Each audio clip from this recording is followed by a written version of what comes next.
eu sou a Thelma e vamos dar sequência ao vlog passeando pelas prateleiras de livros. Eu fiz um primeiro vídeo que vocês têm a descrição aqui, ou melhor, o link na descrição, onde eu descrevi essa primeira parte. Então a gente vai começar por essa aqui hoje, tá bom? Então dá uma olhadinha lá para você entender esse contexto, mas não é um bookshelf tour, porque eu não estou falando de cada um dos livros, mas é conhecendo um pouquinho o que eu tenho aqui em casa guardado.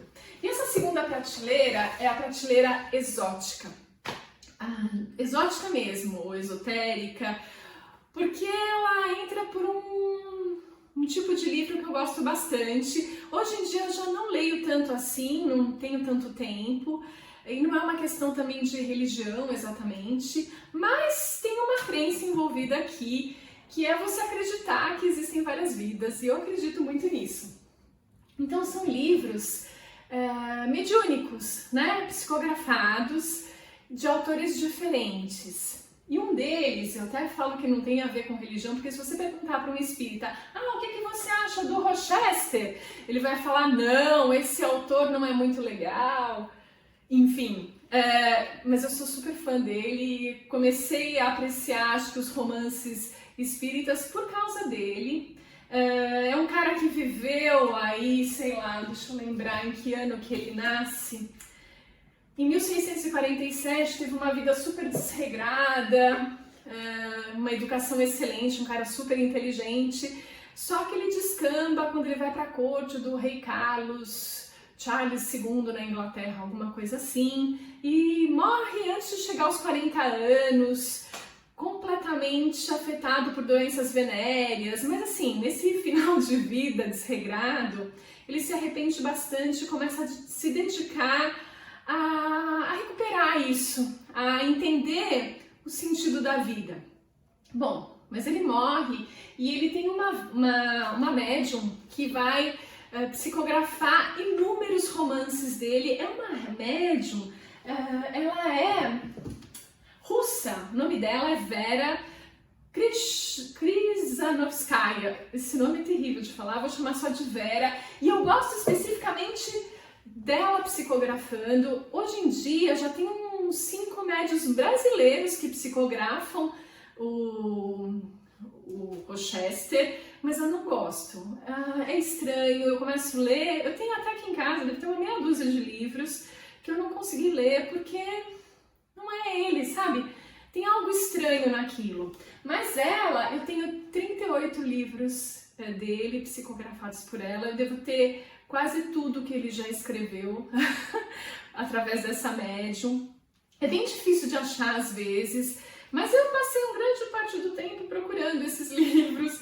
O primeiro que eu li foi esse, que tá bem velhinho, foi minha mãe que me deu. É dela, na verdade, os meus eu não devolvi, porque eu adoro essa história. Ele conta histórias, tanto de fatos bem conhecidos, como esse aqui, que fala da explosão do Vesúvio, que destruiu tanto a cidade de Herculano como a cidade de Pompeia. E ele estava reencarnado nessa época, então ele conta o que aconteceu. Ele conta de outros fatos históricos, como a noite de São Bartolomeu, foi um banho de sangue que aconteceu nos idos de 1550 em Paris. A gente vai ver isso na Rainha Margot, no nosso projeto de clássicos, com Alexandre Dumas, que também conta essa história. Então ele tem essa pegada histórica, ele tem uma característica legal de contar essas reencarnações dele, dos espíritos que o cercam. E ele tem uma outra categoria de livros que eu não gosto muito, que ele fala de fatos muito exóticos, assim, coisas inacreditáveis, que misturam magia. Esse grupo de livros dele eu não sou muito fã, que acho que tá tudo nessa pilha aqui, então tem uns que eu li uma vez e não leio mais. Em outros, por sua vez, eu leio 3, 4 vezes, porque eu gostei bastante. Então tem um outro autor que eu gosto, mais uma vez foi minha mãe que me deu de presente, essa é brasileira, é a Elizabeth Pereira. Ela tem 3 livros que contam de um grupo de espíritos ao longo dos séculos e as vidas que eles vão vivendo. E é uma história muito bonita. É uma autora recente, mas escreve muito bem. É uma obra de arte esse livro. Então, é uma sequência. O Horizonte Vermelho, Herdeiros do Paraíso, sob a égide da Cruz. São apaixonantes os livros dela. E ela tem um sobre a Segunda Guerra Mundial, que é o segundo grande elo, que dá a perspectiva na Terra e no plano espiritual do que aconteceu na maior guerra que esse mundo já viu. É incrível esse livro, é muito legal.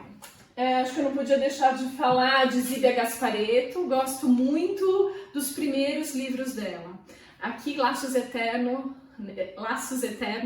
é o meu predileto, eu acho emocionante essa história.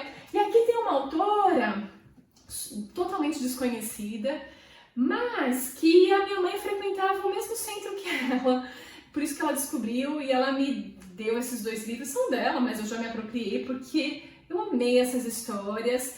Se passam há muito tempo, tem um que é na Assíria, na época do rei Sargão II, eu acho, e esse aqui é na Índia, na época das grandes navegações portuguesas, as companhias, né, das especiarias, né, o comércio com as Índias, e são os mesmos grupos, né, o mesmo grupo de pessoas reencarnando em momentos diferentes da história. É emocionante. O espírito que dita essa história se intitula Carl e diz que foi psicólogo. E por isso, aqui tem um monte de marcações, porque ele dá não só a história, mas como as pessoas poderiam ter solucionado os problemas de uma forma diferente. Ele dá dicas de como enfrentar os problemas que se repetem ao longo dos séculos até hoje, para todo mundo no mundo. É muito legal, gente, eu adoro essa história. Não podia deixar de falar para vocês, olha, eu tô destruindo aqui os livros, de Chico Xavier, né, há 2000 anos, há 50 anos, Paulo Estevam, são livros incríveis, eles são clássicos desse tipo de literatura. Para mim eles são bem fortes, sabe? Pelo espírito de Emmanuel, os espíritas conhecem bem, e é tão tocante que eu choro muito lendo esses livros dele, mas são lindos. E ó, só pra você, então, como eu disse, não é uma questão de religião, mas eu gosto desse tópico, deu pra perceber, mas com essas características, né, de conhecendo essas vidas e tirando alguma coisa de bom delas, e claro que também com romance, eu aprecio muito romances.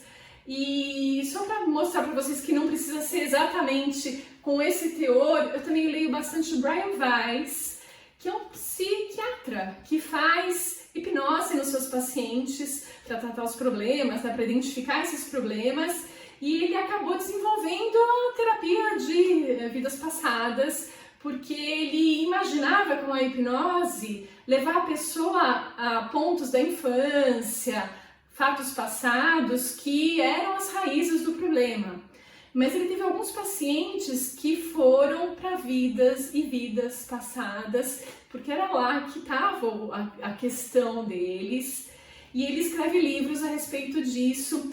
Esse aqui eu ainda não li, eu tenho um no meu Kindle, que é algo parecido com Só o Amor é Verdadeiro. Eu vou deixar o título direitinho, é emocionante. Ele faz terapia com 2 pessoas distintas, com horários diferentes, que não se conhecem, e ele vai percebendo no discurso dos 2 que eles descrevem a mesma cena de outras vidas.